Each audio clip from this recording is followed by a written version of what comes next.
Abantu batari na bamwe bari kugenda mu misho no kwinamira Sipiika w'Ishengyero umugenzi Okotoorana Nyampara wa government nagira ngo ekiragiro hino kukitateriremu ekyo kugira ngo babanze baronda Sipiika ndijo ofira takazicirwe Katonda yaja kutuwa ekubo naturagiye kubera irungi ahubwo nayo ngeragira ngo abo kugira ngo bwa Sipiika bugari cyo mu matemba gihanga ngo nibabana babiha ahubwo kuba nabandi abarigireho bakaba ni bargo mu myanya ndijo.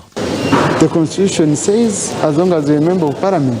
So if people believe they have the capacity, to me, that's good news for the party. It means we are not short of choices. Erizoba nizoba ryo kurangira okundukuza kwesimba antebyo bwa Speaker.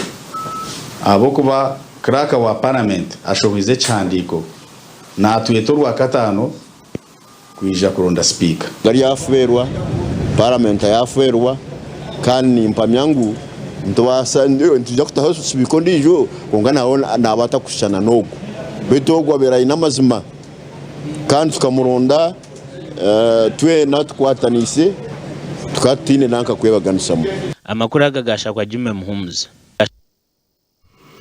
Agacencwire